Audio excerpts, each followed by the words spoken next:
Hai hai hai, Assalamualaikum warahmatullahi wabarakatuh. Selamat pagi anak-anak hebat kelas 6. Bagaimana kabar anak-anak pagi ini? Tentu selalu sehat dan tetap semangat walaupun anak-anak belajar dari rumah. Nah, anak-anakku, pada pagi hari ini kita akan belajar tentang muatan pelajaran IPA, yaitu pada tema 2 Persatuan dalam Perbedaan, subtema 3 Bersatu Kita Teguh. Untuk materi yang akan kita pelajari pada pagi hari ini yaitu manfaat melestarikan hewan dan tumbuhan bagi manusia dan lingkungan.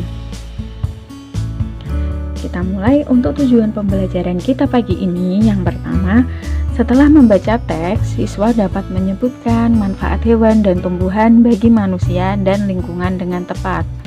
Yang kedua, setelah menyimak penjelasan guru, siswa dapat menyebutkan cara melestarikan hewan dan tumbuhan dengan tepat. Yang pertama, manusia tidak dapat bertahan hidup seorang diri. Dalam upayanya, manusia memenuhi kehidupan sehari-hari, manusia akan memanfaatkan makhluk lain seperti hewan dan tumbuhan.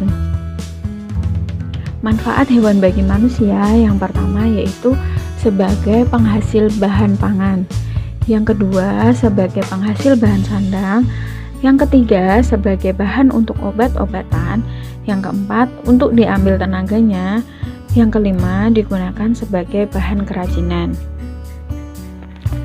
Yang pertama, sebagai penghasil pangan. Bagian-bagian hewan yang sering digunakan sebagai sumber bahan pangan adalah daging, telur, dan susu. Contohnya, sapi dimanfaatkan daging dan susunya untuk kita konsumsi. Ayam dimanfaatkan telurnya selain daging. Yang kedua, penghasil bahan sandang. Pakaian atau sandang merupakan salah satu kebutuhan pokok bagi manusia. Sebagian bahan sandang yang dipakai oleh manusia berasal dari hewan. Contohnya, pakaian dari bahan wol berasal dari bulu biri-biri atau domba. Yang kedua, bahan pakaian sutra berasal dari ulat sutra. Yang ketiga, kulit hewan seperti sapi, kerbau, kambing digunakan untuk membuat jaket. Yang ketiga, bahan untuk obat-obatan. Manusia sering mengkonsumsi hewan atau bagian tertentu dari hewan untuk menyembuhkan penyakit. Contohnya, yang pertama, beberapa jenis ular sering diambil biasanya untuk bahan pengobatan. Yang kedua, cacing tanah sering digunakan untuk obat penyakit tipes. Yang ketiga, siput laut atau timun laut sering diambil ekstraknya untuk bahan pengobatan dan lain sebagainya. Yang ketiga, diambil tenaganya. Manusia sering memanfaatkan hewan untuk diambil tenaganya. Dalam hal ini, hewan sering dianggap sebagai hewan pekerja.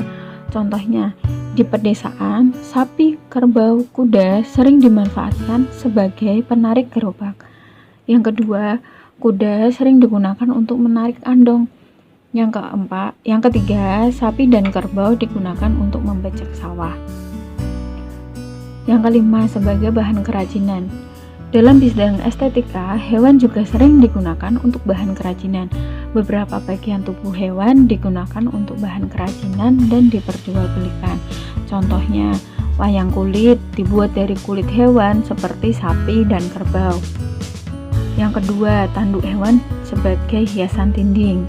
Yang ketiga, jenis tas, sepatu, ikat pinggang dibuat dari kulit ular dan kulit buaya. Nah, itu tadi hewan yang bisa kita manfaatkan untuk kehidupan sehari-hari. Nah, dari sampai sini apakah ada pertanyaan? Selanjutnya yaitu manfaat tumbuhan bagi manusia dan lingkungan. Yang pertama, penghasil oksigen. Yang kedua, penghasil makanan. Ketiga, obat-obatan. Keempat, produk bermanfaat. Kelima, habitat. Keenam, pelestarian tanah. Ketujuh, iklim. Dan kedelapan, mencegah polusi udara.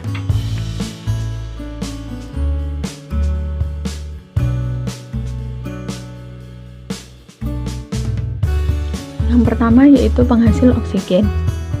Salah satu bahan atau material yang dihasilkan tumbuhan yaitu gas oksigen atau O2.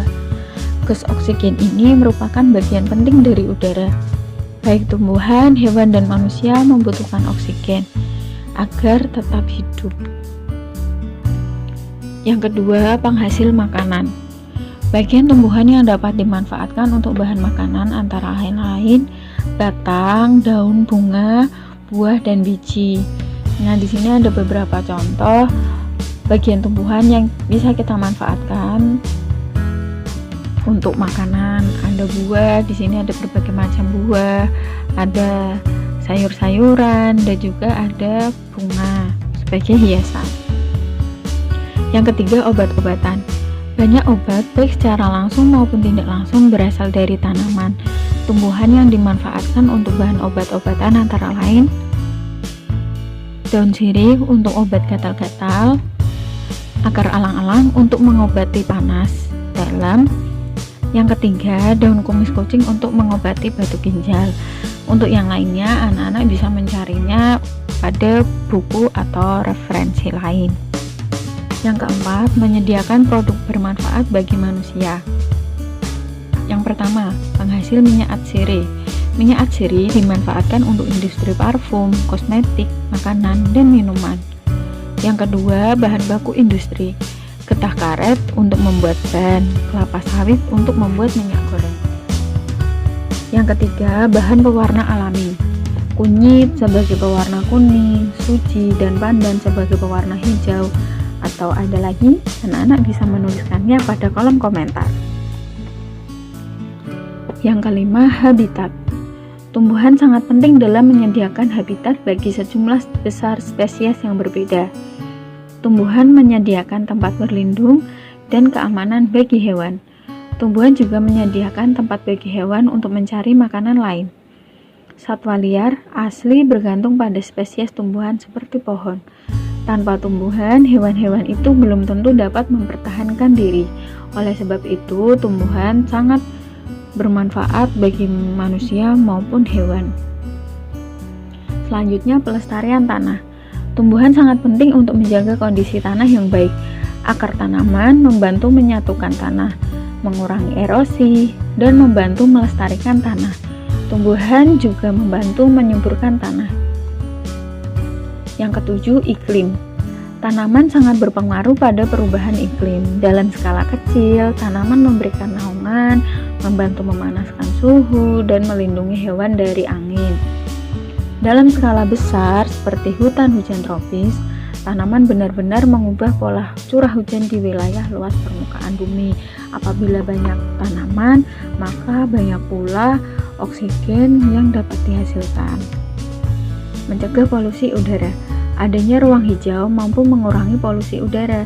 Tumbuh-tumbuhan di dekat lingkungan perkotaan dan industri akan sangat efektif meningkatkan penyerapan polutan, karena tumbuhan itu menyerap karbon dioksida dan menghasilkan oksigen. Jadi karbon dioksida yang dihasilkan oleh pabrik, oleh kendaraan akan diserap oleh tanaman dan diubah menjadi oksigen. Hal ini terjadi pada proses fotosintesis. Selanjutnya, cara melestarikan hewan dan tumbuhan. Yang pertama, menerapkan program pembangunan berkelanjutan. Yang kedua, melakukan usaha pelestarian. Yang ketiga, melakukan usaha pelestarian biota perairan. Yang keempat, melakukan budidaya. Dan yang kelima, melakukan penyuluhan dan pendidikan.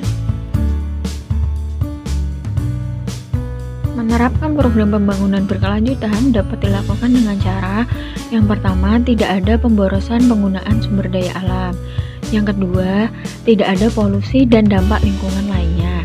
Yang ketiga, kegiatan harus dapat meningkatkan usable resources atau replace resources. Yang kedua, melakukan usaha pelestarian hutan. Yang dapat kita lakukan yaitu menindak tegas illegal logging. Yang kedua, reboisasi. Yang ketiga, melakukan tebang pilih tanam. Melakukan usaha pelestarian biota perairan. Biota perairan tawar maupun asin juga harus dilindungi dengan cara yang pertama, tidak melakukan pengoboman untuk menangkap ikan. Yang kedua, mencegah merusak karang. Melakukan budidaya. Budidaya merupakan suatu kegiatan atau aktivitas terencana dalam memelihara sumber daya hayati pada suatu area lahan untuk bisa diambil manfaat atau hasil panennya. Yang pertama, untuk memperoleh keuntungan baik dari segi ekonomi atau juga sebagai bahan pangan. Yang kedua, memperoleh hasil yang maksimal dari hasil produksi yang berkualitas. Yang ketiga, meningkatkan kesejahteraan masyarakat dengan terbukanya lapangan pekerjaan baru. Yang keempat, menciptakan udara yang lebih bersih serta lingkungan yang lebih sejuk. Melakukan penyuluhan dan pendidikan. Memberikan pemahaman bahwa hewan dan tumbuhan sangat penting bagi kehidupan akan membuat anak menjadi sadar dan tidak merusak lingkungan. Hal ini dapat kita lakukan dari sejak dini.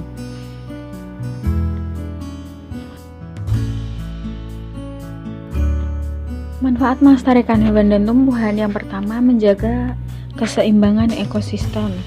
Yang kedua, melestarikan keanekaragaman hayati. Yang ketiga, memenuhi kebutuhan manusia. Yang keempat, menciptakan lingkungan yang nyaman. Dan yang terakhir, sebagai sarana pariwisata.